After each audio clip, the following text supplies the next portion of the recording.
Jesus finishes out this list with something that you would never expect. He says, "Blessed are those who are persecuted for righteousness' sake, for theirs is the kingdom of heaven." Think about the kind of person being persecuted. Very humble. They're remorseful for their wrongs. They're submissive in their meekness. They long to do what is right. They're sincere in their purity of heart. They're peacemakers. Who would ever want to try to persecute that kind of person? And what reason would they have? Well, Jesus gives the reason. He doesn't just say, "Blessed are those who are persecuted." We can be persecuted for a number of reasons. He says, "Blessed are those who are persecuted for righteousness' sake," for doing what is right. And so when they do what is right, it exposes those who are doing what is wrong. Isn't that why Jesus was persecuted? He's the standard of righteousness, but he dies on a cross, something reserved for a criminal.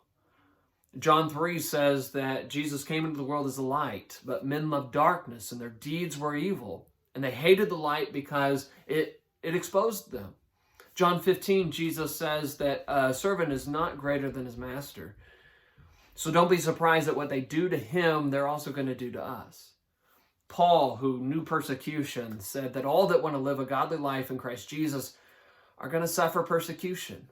Peter said it's because they think it's strange that we don't do the exact same things that they do. Jesus did not change himself or his teaching. Jesus did, and he taught what was right. He taught a lot of things that were very unpopular. Things about sexual sin and lust and marriage, divorce, and remarriage, and all things that just really clashed with the culture that he was in. And I have no doubt that if he was here today, he'd be doing the exact same thing.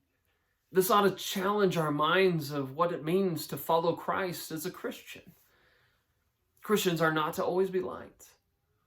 And so we're following a suffering servant. Our goal is not to be liked. Our goal is to do what is right. And sometimes in doing what is right means there's going to be a cost. And so sometimes being at peace with God means we're going to be at odds with others. But notice what Jesus says: when they persecute you, rejoice, for your reward is not here on this earth. Your reward is in heaven.